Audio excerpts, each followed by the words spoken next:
So, what if you didn't have to choose between inner peace and making good amount of money, being financially successful?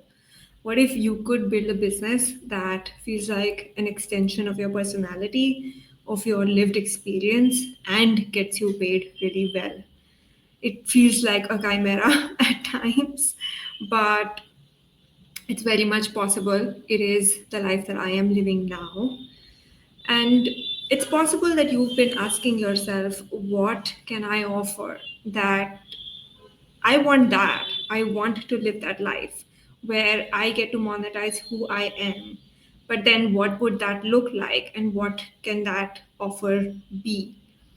So today I'm going to walk you through a thought process, a way of thinking for you to arrive at that answer. Who am I? I am Mansi. I am a mindset and business coach. I help high achieving corporate professionals like you and me navigate big career transitions, which means you've kind of done the path, you've climbed the ladder, you've gotten to a point where the promotion's not giving you a high anymore. You're looking to figure out what that next chapter is going to be, and I help you figure out what that chapter can look like, whether it's a business or it's a career change or it's something else. I don't know. That is my specialty. That is my zone of genius. I connect you to your own wisdom and I help you feel safe while making these big life and career changes. Okay, so let's dive into episode 5 of this podcast. I so this is episode 5 and I'm so excited that this podcast is now live. Today's episode is about start with what you know. You don't need to pick a niche, you are the niche. You can turn your lived experiences into your first sale without having a big plan, a website, or burning out. It's possible, like I talked about earlier, that you are dreaming of a quiet life too. This was my dream also, to sit out of a cafe and work and not and travel and not have to worry about money and just do really nice work, creative work, have a spacious calendar and what would that life be like? And I created that life for myself. I was in Bali last year for 3 months. It's a different matter that I got homesick and I'm back, but I still work out of cafes and I still do my creative work and I do continue to have a very spacious calendar. But I know that when I was on the corporate side of things, it kind of felt like an impossible dream. It also felt kind of wrong. Why do I say that? Because, the go getter inside us feels betrayed because she's been working so hard to chase these goals, to chase the next promotion, and to do her best.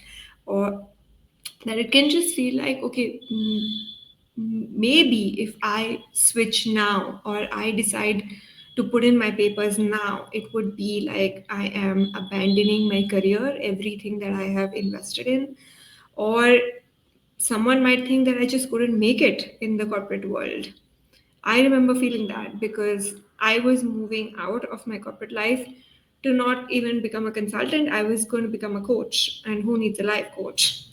So, that felt quite cheesy to introduce other people to, honestly. And I felt all of this crisis around maybe I should just get to the next level. Maybe I should become a function head. And maybe that's when I would have done justice to my career and everything that I have done so far. And then it could make sense.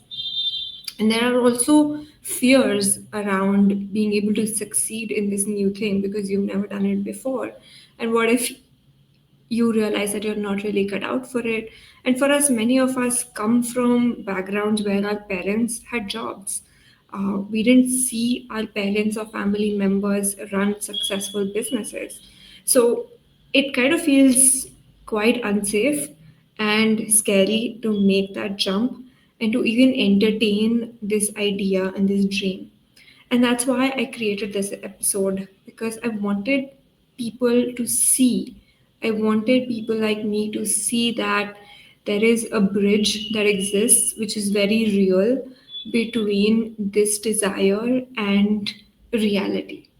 And it's not so complicated. It can look very doable, very easy. Okay, so this is what I was talking about, that you do not need a perfect idea, you do not need extensive consumer research or a perfect business plan or the perfect financial model or additional credentials or certifications or some kind of natural genius skill. You don't need any of that. You can truly start with what you know today. And what do I mean by that? Okay, so I don't want to make a logical argument to tell you that you are not enough, because it's possible that your brain may not accept it.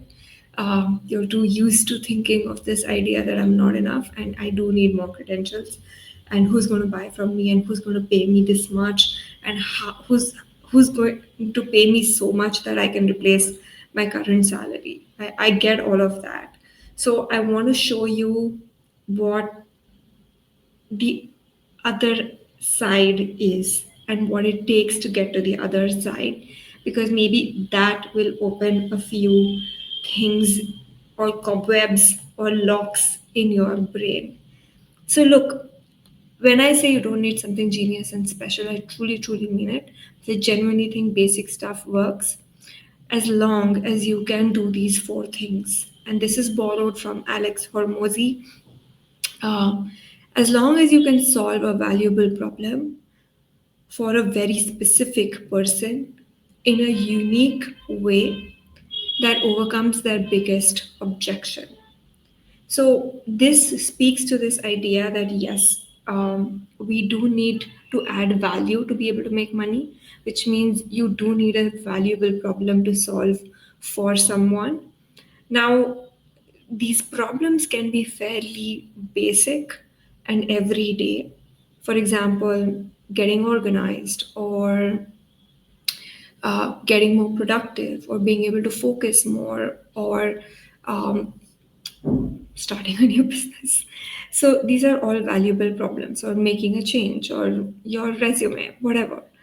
Uh, the second one really matters because that is what determines how much premium you will be able to charge and how relevant and successful your offering is going to be. Because that has to do with micro niching. The more specific you get, that much more relevant you get for your target audience. So, for example, I don't just speak to anyone who wants a career change. I mean, that could be it. But I'm saying no, management professionals. Even within management professionals, I only am speaking to mid to senior, which means 8 to 15 years. And then I'm saying people who want to transition, people who want to make a big career change, people who are connected to their spirituality. So I'm really going very niche and very specific. And essentially, if you pay close attention, what I'm doing is I am creating a shadow version of me as my ideal client. And that gives me the superpower to truly understand what is it that my person is struggling with, what's the obstacle, what is the next thing that's going to get them stuck, what are the thoughts in their head, what is keeping them up at night. And that enables me to be able to speak directly, to create copy and messaging that converts, and also create solutions which I know are going to work for them because they work for me, and we are very similar in a lot of these elements. The third is in a unique way. Now, unique way doesn't have to be a breakthrough innovation, or it doesn't need to be a rocket science. I genuinely believe that the uniqueness can come from your personality, and it can come from you putting together or stitching together different ideas in different sequences and maybe different set of things, like genuinely the permutation combinations of already existing good ideas being applied in a way that works for a specific person in a specific context to solve a specific problem makes it unique. And finally, whatever it is that you're doing, are you able to overcome the person's biggest objection? Now, the biggest objection can be that, in my case, no one wants to start their career from scratch. If that's what I'm suggesting, no one's going to buy. No one wants to uh, fail. So I've got to give them ways or craft a way to help the person hedge against failure or learn from failure in a safer environment so that the person feels okay getting onto that path. No one wants to look ridiculous or get ridiculed or feel embarrassed when they put themselves out there. So again, like there's a lot of structure to what I might suggest a person. What can your message be? How can you show up? What's a smaller way to put yourself out there? What's a safer way to do it before you go big? So, those are all different ways that I am trying to overcome my clients' biggest objection or their biggest roadblocks, because that is the price that they are not willing to pay to get to that desire that they want, right? So I'm going to give you an example in a second, and I know this might have become a little theoretical. Yes, so I was talking about how this problem doesn't need to be a heroic journey, it can be basic. And I want to give you a simple example of three businesses that are essentially built over one basic skill, and that is how to get organized. That's it. Basic organizing skills applied to different contexts for different people, solving different problems, overcoming their biggest objection. So let me show you, okay? So the first one is Cassandra Sethi. She runs this business called Next Level Wardrobe. I don't know if you've ever heard of her, unlikely, but she helps new CEOs in LA and New York revamp their wardrobes so that they're always looking put together, and for both men and women. Now, what's the biggest block for someone at that level who wants to always look put together? They don't want to put in that much effort, they don't have the aesthetics, or they don't have the resources or even the mental bandwidth to put together an outfit or style something. They want things that they can pull together easily and everything kind of goes with everything. They don't want to spend on a walk-in closet maybe. They want to spend on fewer items, but they want their wardrobe to kind of look uh, complete, and they don't want to stand in front of their wardrobe wondering what to wear today. So that's what she's solving for. It's a genuine, real problem that people face every single day, and there is money that is going into solving for it, right? Like that, a person going through size changes, a person going through lifestyle changes, someone like me who's no longer working in a corporate setup. I go and sit out of cafes now, so I don't need as many formal clothes, but I still have a lot of hangover of formal clothes. Anyway, forget the detour. What I'm saying is that she's over helping them overcome their biggest objection, which is buying a lot of clothes, spending a lot of money, and spending a lot of time. Time and money are the two things that people will um, spend to save and earn. And finally, it's something that really matters to them in their career. It's something that's really important because their image directly translates to their impact. So if you and she is helping someone who was a previous version of her, because the previous version of her was also someone who struggled with styling. And her unique way is not rocket science, it is just basic color theory saying let's just go with neutral core tonal colors because all of them go with each other, and just focus on the fits and let's not focus on the styles and the trends and blah blah blah. And then she just helps you as a personal shopping assistant. So she's created something amazing around this very basic thing of organizing, looking put together, because she came from that kind of background. She came from a retail background. The second case study that I want to share with you is Tiago Forte. He is the inventor of the digital second brain, and maybe you would have heard of this one. because it's quite popular now with knowledge professionals. It is a way to keep track of your ideas and projects and any kind of important information. So it's like a organizing system and a tracking system, and you don't need a lot of system. And he is again solving for the biggest objection that I mean, I want to organize everything, but I don't want to be spending hours, and I don't want to buy into multiple systems and make that into a project.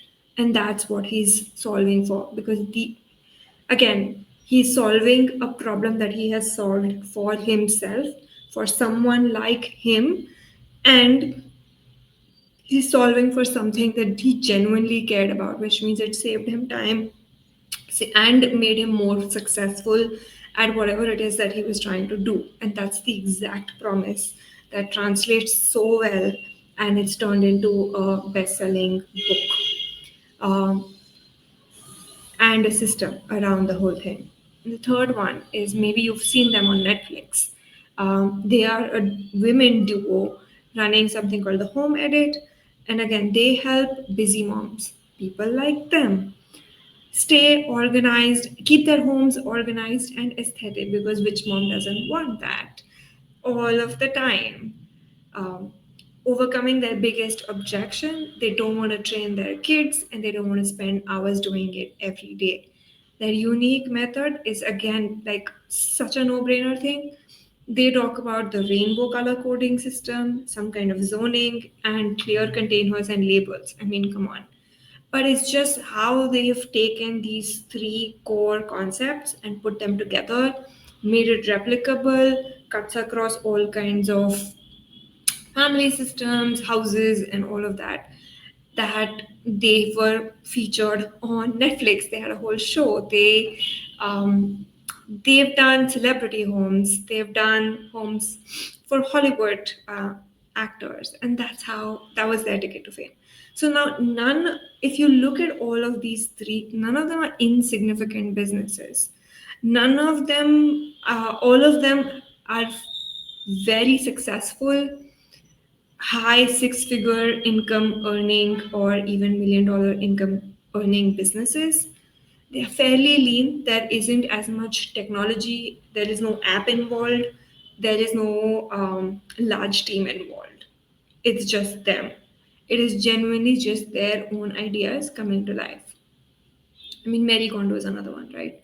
So, but these are not the thing is that these are not special or exceptions. It's where this is accessible to each one of us, because let's look at what really sets them apart from all the people who've tried to do these things, right? Like, I know there is a selection bias wherein we look at and study people who've succeeded, and we don't look at, or maybe the hundreds who have failed, and that's where kind of the luck factor comes in. But I don't really think so. I think there is a method to this madness, and if you spend some time profiling enough of these kind of people, you can unearth some threads. And that's what I want to share with you, because I did that exercise. I actually obsessed over people like this, who were knowledge professionals running these lean setups and making high income figures, leading the kind of lifestyle that I was looking for. And that's a big thing, right? For me, it was very clear that lifestyle comes first, and I don't want to compromise on income. Those were two things, and that's what I designed for. So let's look at what were the themes that set them apart. That each one of them, the ideal client who they're serving, is someone that they used to be.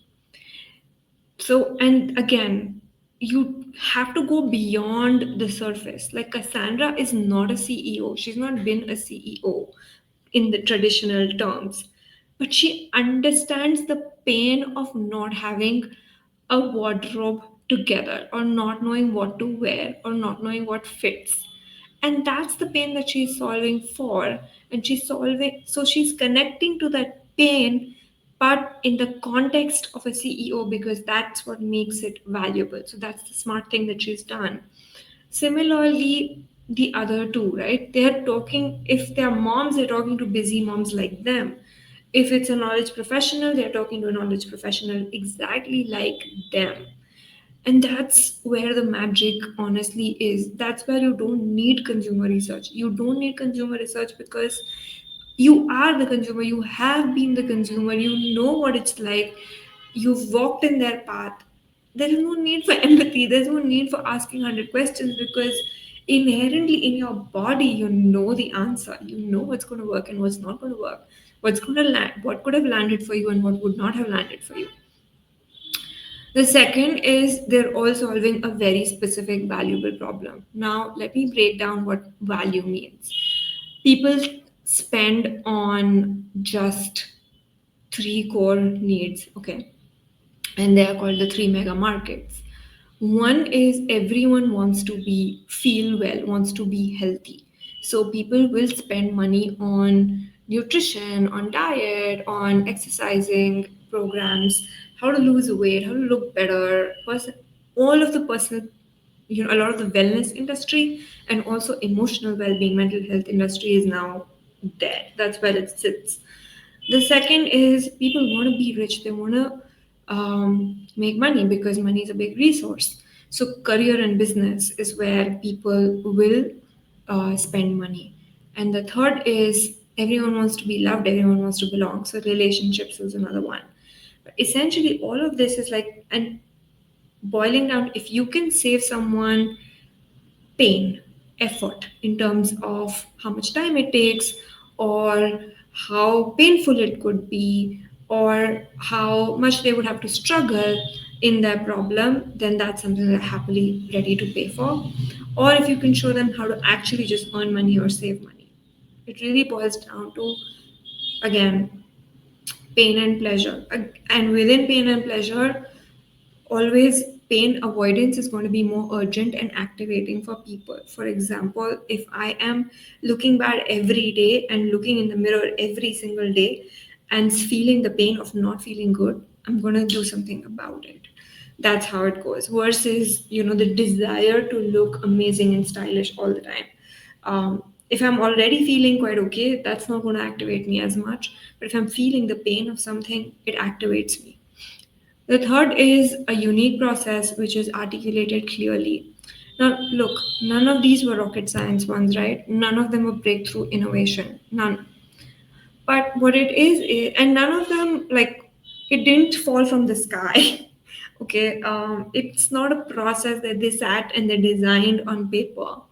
It's a process that's evolved over time because they have spent time helping actual real people do this. So maybe they started off with one on one, helping just one person or maybe a few friends here and there. And then as you repeat that process, because when you're doing it for yourself, you don't realize exactly what you're doing. But when you start helping people and you start helping them over and over again, you start understanding exactly what you're doing. And then if you can articulate that clearly into core concepts, that becomes your unique process. That's your IP. You don't need patented IP. That is literally IP. And then they've been successful in being able to help their client overcome their client's biggest objection, which is they know the pain that they're solving for and they're able to articulate that and they're able to design for that. And that I think is a big, big one. Like that is the key to solving this entire thing. Okay. So, like I said, the uniqueness can come from your personality, your quirks, and your life experiences. It's really your OCDs and things that you do on a day basis.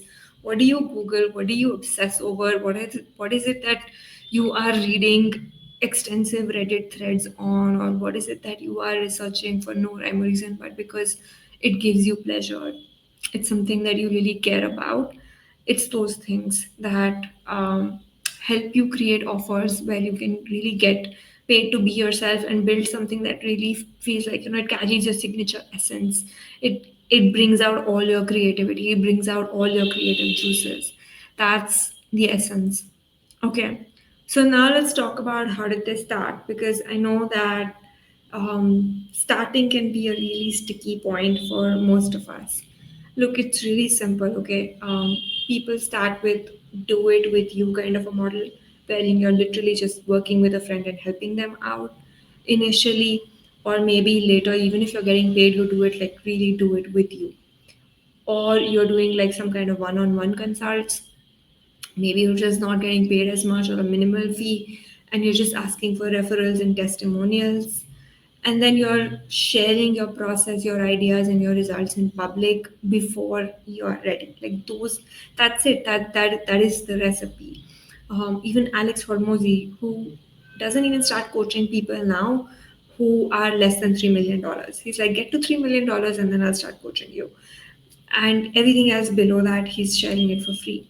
But how did he start? He started as someone who was good at running a gym and making it profitable, and he started with just started with helping one gym at a time, where he would literally land there and he would literally onboard customers and get them onboarded and turn that gym around until it was making profits. That is what how he started.